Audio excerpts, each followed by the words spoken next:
Hello there, people of the internet. I'm doing my Road to 100,000 subscribers series on the channel, and if you want to go watch some of those videos, by all means, go ahead. But whenever I'm making this series, I am throwing out a bunch of historical context for a bunch of different things that I own. What I'm doing with that is I got this big milsurp arsenal, and I'm going through talking about history and development of basically everything that I own, or at least trying my best, and I'm trying to put those out every single day. Doesn't always work out like that, but I am trying to put those out every single day.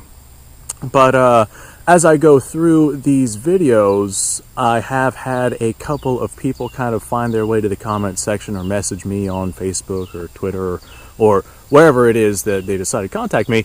And there is some people out there who make the claim, this has happened before on my history videos, not necessarily just with the road to 100,000 subscribers. But there will be people, speaking of, if you want to subscribe to help me out with that, that would definitely be fantastic. But these people are under the impression that just because other people have already covered a particular thing, like for example, people are saying, hey, you don't need to cover that, Forgotten Weapons already did it, nobody's going to watch your video, you know, you're just wasting your time, go do something else. Well, there's tons and tons and tons of historical videos out there on basically all sorts of different milsurps. Like, actually, here's a good example. God, I don't know how many history videos there is on the Mosin Nagant, especially the Mosin Nagant 9130. These are stupidly popular here inside the United States, and for what they are, they're not a whole lot of money. More expensive than they used to be, but it's a good quality rifle that'll outlast you for not a lot of money. And yeah, these have been around for a very, very long time. They've seen and done a lot. There were tens of millions of these made. I think the number comes out to like 47 million or something like that. Huge, huge production numbers for the Mosin Nagant. And, well, basically every historian, every firearms historian channel out there has covered the Mosin Nagant in one aspect or another. As a matter of fact, there's a lot of channels out there who you can go to and search right now. And if you can find me a gun channel that has a substantial amount of content that doesn't have any sort of history or background of a firearm, a firearms-related event, or a firearms company, then you would definitely be showing me someone in the minority of the discussion. Because pretty much everybody talks about the history. Now, history does not change. It's like the history of the Mosin Nagant rifle here, this does not change. Like the development and everything that this thing has gone through, I mean, that might change like as we see things progressing in the future. But what it's gone through leading up to the current time period, that has not changed. So as I share that information with you, that information is going to be the same across all of the platforms that share that same history, that same information with you guys. However, there are some differences.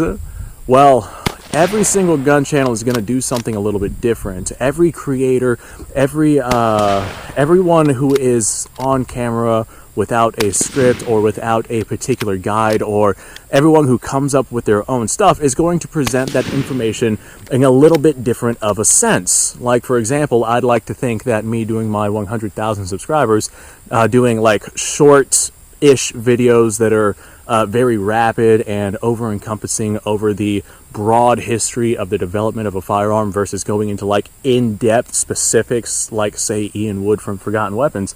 I feel like my broad history and the actual firing of the firearms and the personal insight that I give through the historical context and the firing and functionality and usage of those firearms, I think that kind of puts me apart from the crowd at least a little bit.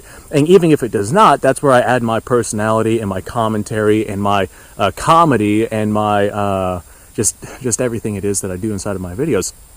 That's where I add my own special touches and my own special flares to go ahead and try to deviate my video and put it apart from the 150,000 other Mosin Nagant history videos out there. So although there are a bunch of other videos out there on something like this, and there's a bunch of other videos out there on basically all of the firearms that I'm making, because I'm a milsurp collector, and milsurp firearms have been out there for a lot of years, and there's a lot of people out there who have these milsurps in their private collections. Although there's other people out there who have made these videos, I try to do mine a little bit different. Now, granted, I'm not quite all that different. There's plenty of other people out there doing exactly what it is that I'm doing.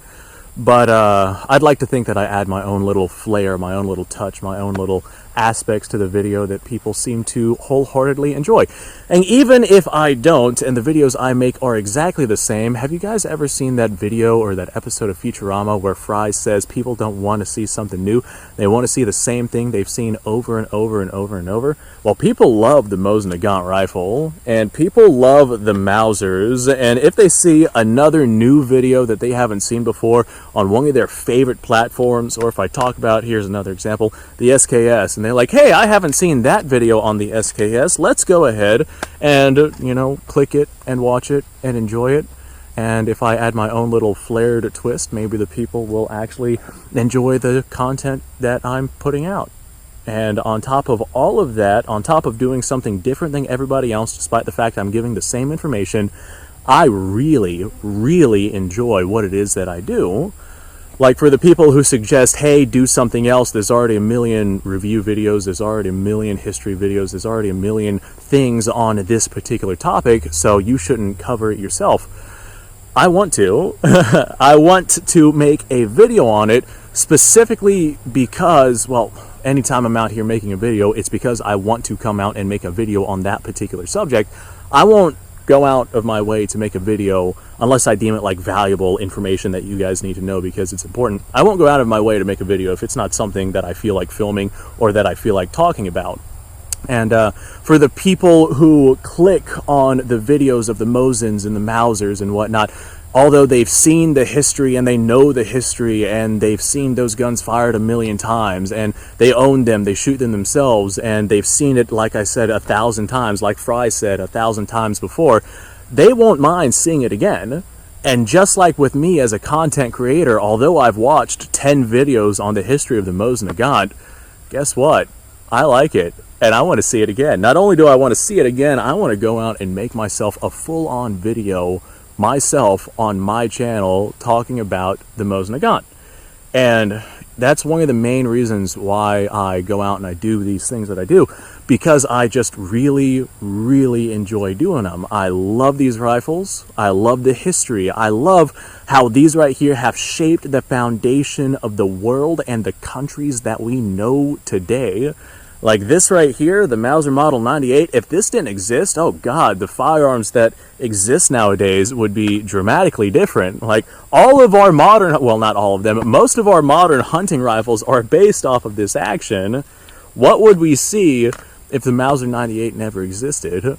And look at the things that it's done. I mean, look at the number of countries that have adopted the Mauser Model 98. I just find that so fascinating, and I love going into that.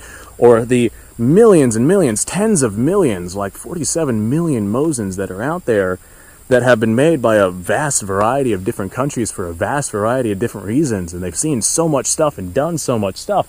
And I love coming out here and I love talking about some of these things that these rifles have seen, even if other people have talked in ad nauseum about these rifles and the platforms and the capabilities and the developments and all of that. Doesn't mean that I'm not going to come out here and do it myself, because man, is it a fun time. And the people watching it, they like having fun with it. They watch it, they enjoy it. They've seen that kind of content before, but they enjoy that kind of content. And this right here is a different take, a different version, a different video on the same exact content, just displayed in a different way, and people really seem to like that. I know I like it, that's for sure. So I got a couple of Turkish rounds of 8mm Mauser inside of this Yugo Mauser here. This is 155 grain projectiles, and it should be traveling at about 3,000-ish feet per second. Let me go ahead and just aim for my still silhouette down there, and we'll see what happens. Well, I think we know what happened. The still silhouette got shot. You guys can't see it because it's behind some bushes, but I know where it's at. Oh, the still silhouette has fallen down. Let me go for the front rim of the car, I guess. You know, the transmission of the car is still in there somewhere, so yeah, the transmission is just absolutely destroyed whenever I shoot the front of the car. So, okay, well, there's my Yugo Mauser. You know what? I got a couple of rounds for the Mosin, too. I like doing comparisons, too. I've made a couple of comparisons comparing 8mm Mauser into 7.62 by 54 rimmed. This is 147 grain light bull. This is tool ammo rounds. standard full metal jackets. I only got a couple of rounds in this Mosin. I'm not sure how many, but let's find out. This right here recoils a lot less than that Mauser, and that makes sense. It's a heavier rifle. And we have a less hot round. This right here is just cheapo tool ammo. It's actually a little bit underpowered for what 54 rims should be. Thanks for watching, folks. What do you guys think on this particular subject? I like what I do, and I like the videos that I'm making. I like doing the research and figuring out the things. I just really like this. I like doing this, and even though other people have already done this, I'm still going to come out here and do it anyway. And if you don't like it, guys, this is free content. I'm not making you guys pay to watch these videos. And if you don't like it, you can literally just go somewhere else and watch something else. I'm not sitting here forcing you guys to watch it. This is free content that I'm making just because I enjoy making it. So, yeah, YouTube might make you watch some advertisements, but that's about it. You guys don't have to pay for any of it. So, yeah. All right, well, thanks for watching. I appreciate your time. Like, subscribe, share. Description below has a link to all sorts of stuff. Go check it out. You guys go off, have yourself a fantastic day. I'll see you all in the next episode.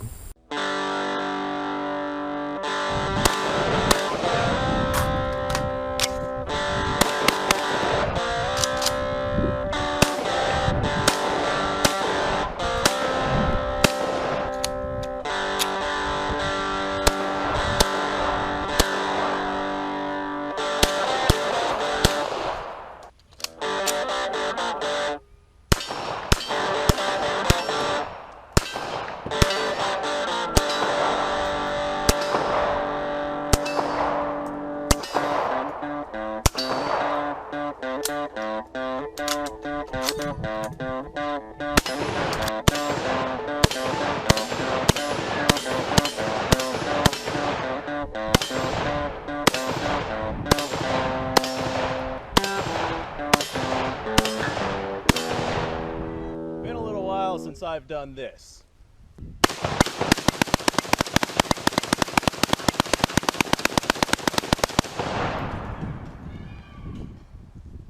Bonnie and Clyde be damned.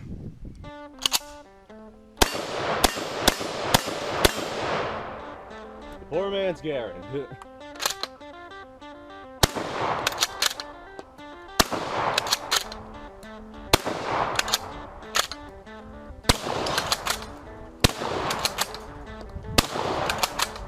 Shame that bolt-action shotguns aren't more mainstream.